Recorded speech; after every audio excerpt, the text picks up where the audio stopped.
Salve, rapaziada, sejam bem-vindos a mais um giro de notícias do nosso Vascão. Resolvemos fazer esse vídeo de hoje aqui para vocês, né, com uma entrevista que a gente fez exclusiva com o treinador, né, que agora é o treinador interino do Vasco, William Batista, né, e é uma entrevista muito bacana, que ele discorre ali sobre a carreira dele, fala sobre o momento que ele está vivendo dentro do Vasco, né, fala sobre o orgulho, a importância que o Vasco tem na vida dele e também fala um pouco ali sobre a forma que ele gosta de colocar os seus times para jogar futebol. Então fica aqui, né, o conselho, fica a dica para você assistir esse vídeo aqui, né, com esse bate-papo que a gente teve com o William Batista. Como eu falei, um cara extremamente bacana, gente boa, inteligente, então é uma entrevista bem rápida, são aí alguns cortes aí, mais ou menos, acho que vai dar uns 12 a 14 minutos para você conhecer um pouquinho mais desse treinador que vai comandar o Vasco nessa partida da segunda-feira contra o Cuiabá. Provavelmente também pode ser o treinador do Vasco nos próximos jogos contra Botafogo e Cruzeiro, e entender um pouco mais sobre o perfil, né, de quem é esse cara, possivelmente aí comandando o Vasco nos próximos jogos e quem sabe no futuro também podendo ser aí o treinador do Vasco da Gama, né, em caso de uma possível mudança radical dentro do clube. Então peço para você que está chegando aqui no canal pela primeira vez para deixar aquele like, deixar aquele joinha. Se você ainda não é inscrito no canal, peço que você se inscreva, venha fazer parte da nossa família aqui lá embaixo naquele botão vermelho, né? E não esqueça de ativar o sino das notificações, seguir a gente nas outras redes sociais aí também, que são super importantes, né, para você poder acompanhar nosso trabalho no TikTok, Twitter, Instagram. E antes da gente passar aqui para a entrevista com o William Batista, eu queria lembrar, rapaziada, que a 1xBet, que é a nossa parceira do canal, ainda tá com a promoção rolando aí até o final desse mês de junho, né? Eles vão estar sorteando 5 camisas oficiais, camisa branca, camisa preta, o terceiro uniforme, como esse aqui, maravilhoso aí, quem quiser participar. E além dessas 5 camisas, ainda tem esse agasalho da capa aqui, né? Lembrando pra vocês, então são 5 camisas e esse agasalho da capa pra você participar. É muito fácil, é muito simples, só você correr lá embaixo, no primeiro comentário fixado aqui do nosso vídeo de hoje, se cadastrar na 1xBet, fazer um depósito mínimo de R$1 usando o código promocional Mário Vasco, também tá lá embaixo, né, no primeiro comentário fixado. Lembrando que a cada R$1 que você aposta, sua chance aumenta uma vez mais, né? Então vamos dizer que você apostou 50, apostou não, né? Depositou R$50, além de você ganhar um bônus de 100%, ou seja, você botou 50 e ganhou 100, você ainda vai ganhar 100 vezes mais chances aí no sorteio, né? Então com o número de reais depositados é o número de chances que você vai ter aí no sorteio dessas 5 camisas e nesse agasalho da capa. Então quem quiser, corre lá, faz seu cadastro, né, para poder ganhar aí essa participação nesse sorteio. Beleza? E agora, bora para essa entrevista, né, super bacana, super legal, que a gente fez com o professor William Batista, novo treinador interino do Vasco aí, para essas próximas partidas. Valeu? Então assiste aí, como eu falei, vale muito a pena. Tamo junto. Não. E assim, hoje eu tenho realizado um sonho, que é trabalhar no clube como o Vasco. E a minha meta de vida, só para te responder a pergunta, eu não planejo a minha vida para daqui 6 meses, para daqui 1 ano, para daqui 3 anos. Eu tenho um propósito muito claro assim para mim, que é ajudar as pessoas que estão ao meu lado, que hoje são os jogadores que trabalham comigo, a comissão técnica que trabalha comigo. Eu tenho um a gente que tá na live aqui, ó, que é William, a gente tem que ajudar a gente que tá na live aqui a ser feliz, porra. Exatamente. É meu sonho. Eu falo assim, a gente tem um poder na mão de fazer milhões de pessoas felizes, né, meu? E isso é poucos serviços no mundo que te dá essa oportunidade. O futebol dá essa oportunidade pra gente todo dia. Eu falei durante a preparação do Carioca, eu falei assim, não, vocês são jogadores e vocês conseguem dar alegria para pessoas que estão em casa, que vocês nem conhecem vocês. E qual serviço no mundo que dá essa oportunidade de gerar alegria dentro de uma casa?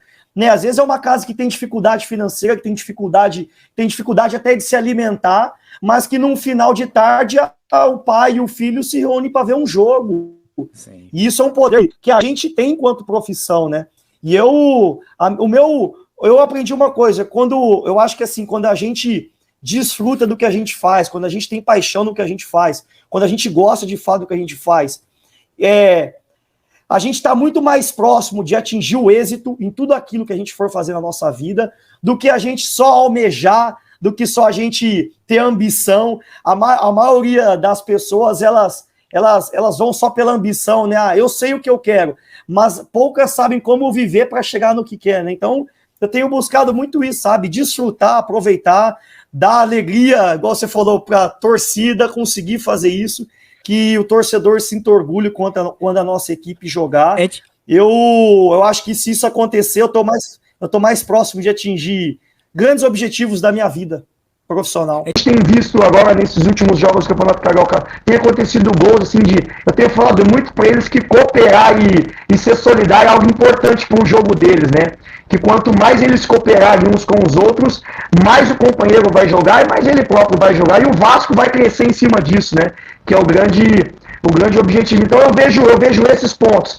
E eu gosto muito do que vejo, sabe? E a gente vê outros jogadores que já subiram, mais recente, o Marlon, o Andrei, enfim, tantos jogadores na história do Vasco, né?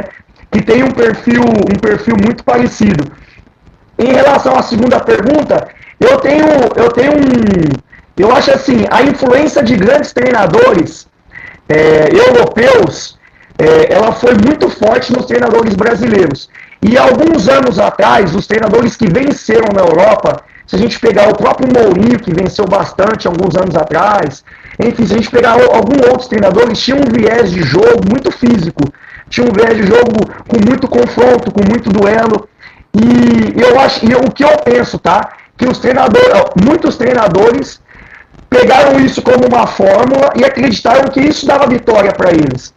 E aí, se a gente for pegar, né, quando um treinador, se vocês três pensarem assim na cabeça de vocês, se vocês fossem treinadores, e vocês acreditar que um bloco médio-baixo, com jogadores fortes, que vão transitar rápido para o campo de ataque, vão aproximar vocês das vitórias, provavelmente vocês vão passar a escolher mais jogadores que sejam mais fortes, que acabem tendo mais ganho de duelo, que acabem tendo mais capacidade de transitar em alta velocidade. E eu tentei jogar, como eu falei, né? Tentei ser, né? Eu falo para você que eu fui dublê.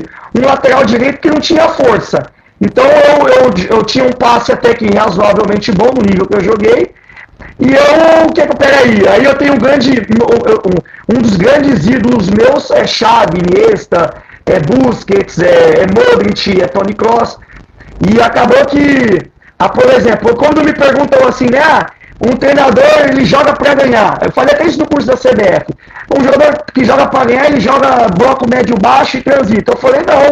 Eu falei, se eu jogar em bloco médio-baixo, eu morro de medo, porque eu sei que eu vou perder. Eu falei para os caras, né?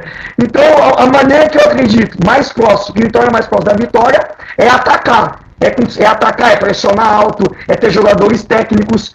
E aí eu me remeto ao seguinte, para eu poder ganhar dessa maneira, eu preciso ter jogadores o quê?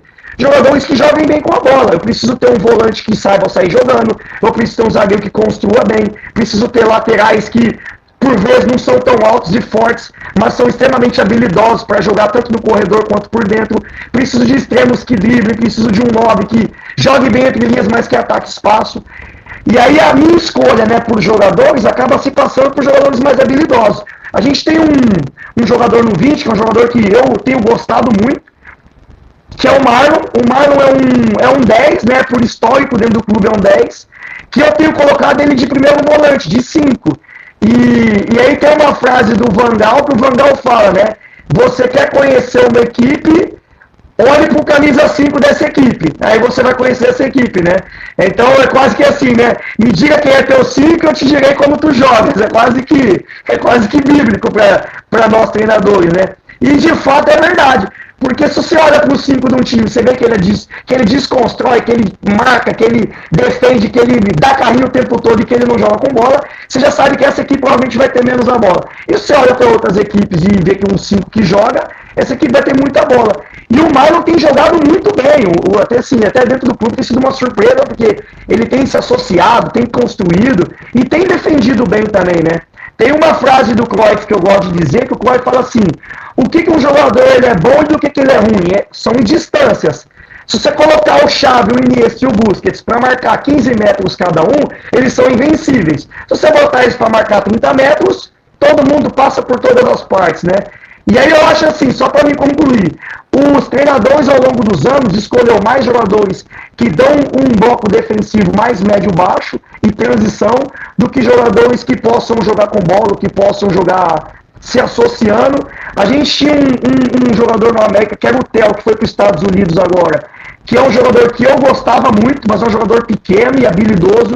O Gustavinho, que foi tá emprestado no Grêmio agora, é o mesmo perfil. Né? A gente tem no Vasco, a gente tem o Marlon no Vasco, a gente tem o Pereira no Vasco, a gente tem o próprio Raí, que é um jogador assim, né, que é um jogador mais baixo, mas extremamente habilidoso, joga bem em espaço curto. Então, O Juan é bem baixinho também, né? Baixinho, O Juan tem colocado o Juan de falso 9, né? O Juan, por incrível que pareça, é o artilheiro do campeonato, fez 5 gols, né? São 4 jogos, 5 gols. Eu tenho dado muita liberdade pro Juan se movimentar na frente dos zagueiros. E o Juan, quando joga em espaço curto, ele é monstruoso, ele faz um estrago com a defesa da adversária. É muito, faz muito. O time que você montou é um time muito equilibrado, né, em todos os sentidos. É um time que defensivamente ele consegue se resguardar ali com bons zagueiros, laterais que gostam de apoiar, mas ao mesmo tempo conseguem recompor. O meio de campo ali, como você falou, com um primeiro volante que sabe sair pro jogo, um segundo volante que é o JP, que, chega lá na área, né, faz aquele box-to-box, ao mesmo tempo muitas vezes consegue recompor e, dá aquela proteção pros laterais ali quando necessário. E, e lá na frente a molecada resolve, né? O que não falta é talento ali na frente, né, que é sensacional.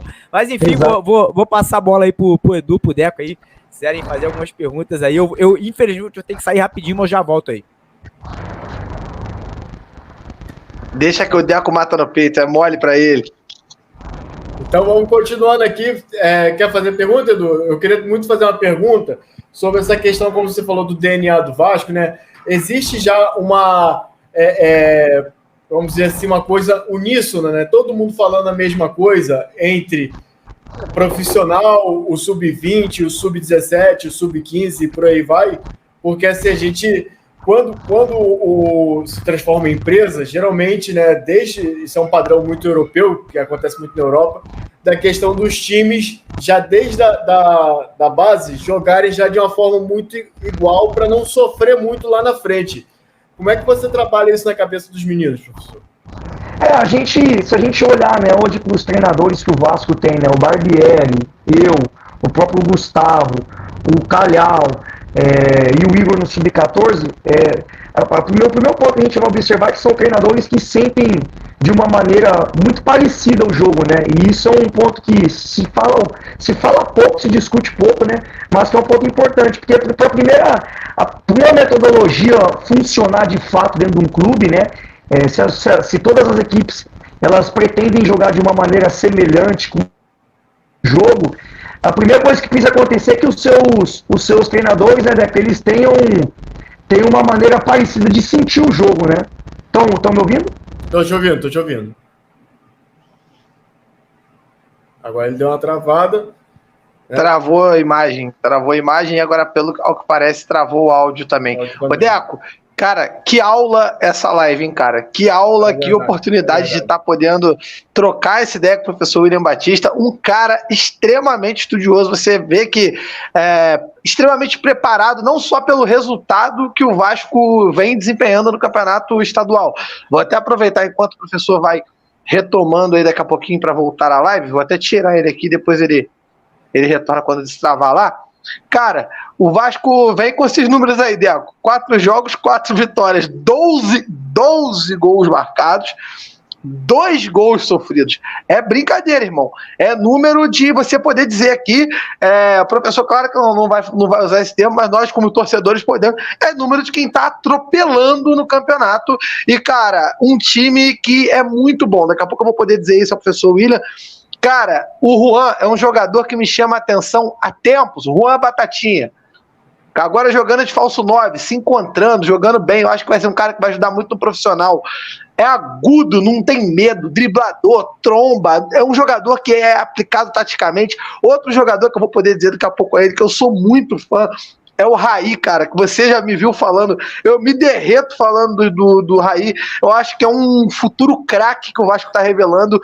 Um camisa 10, Deco, daqueles que a gente está sonhando. Claro que não vai ficar na conta do Raí a responsabilidade de tocar a camisa 10 do Vasco, o meio campo do Vasco na Série A por enquanto, mas é um jogador, cara, que tem capacidade de bater na bola de forma diferente. chuta com as duas, é inteligente, capacidade de dominar a bola aqui, Deco, com um pedaço de madeira aqui abaixo do queixo, não olha pro chão de jeito nenhum, joga de cabeça erguida. Cara, eu vou dizer, cara, o que eu sou fã do Raí não tá no gibi não, cara. E vale lembrar também que o primeiro gol do Vasco na Copinha, né, quando chovia muito, a bola muito empoçada, o Raí ele fez algo diferente, né? Ele viu que não dava para tocar a bola ou chutar, ele foi lá e deu uma cavadinha e fez um gol de cobertura lindo também com o Vasco. Agora vamos ver se o professor nos ouve. Não só isso, né, Deco? Não só isso. Além do fato de ser um cara que durante a Copinha inteira foi um dos jogadores que, na minha opinião, mais encantaram a torcida do Vasco aí. Com certeza foi o Raí, cara. Um jogador que realmente eu me derrito falando. Eu sou muito fã. Eu acho que vai arrebentar. O professor William Batista teve um probleminha aqui com a conexão dele, mas daqui a pouquinho ele tá de volta aí. Por enquanto ainda não, né, Deco? Não, ainda não. Então, assim, vamos continuar tocando a live, né? A gente estava falando antes, enquanto o professor não volta. Vamos continuar até falando um pouco mais dessa base, né? Base forte, né? Que o Vasco tem. E eu acho que isso muito, como ele estava falando, a questão de bloco baixo, bloco alto, né? Para quem ainda não entende muito futebolês, né? É a questão de marcação, de quanto o time vai ficar espremido ou vai ficar mais espaçado. Então, isso é muito interessante. E ele tem essa visão de que o próprio...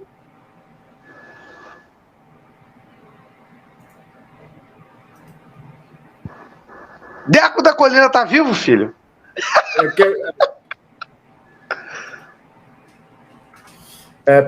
teve um probleminha técnico lá com o William e ele já está retornando.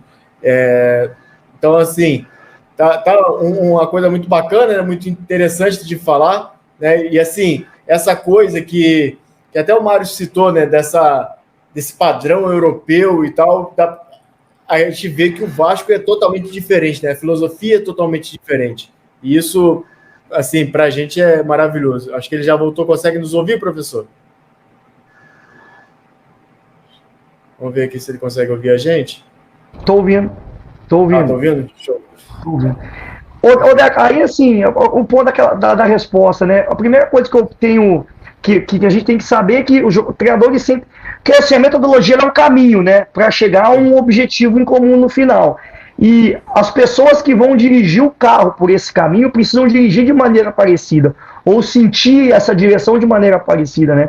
Não adianta você traçar uma metodologia, por exemplo, e, tem um futebol ofensivo, um futebol propositivo, um futebol que vai marcar bloco alto,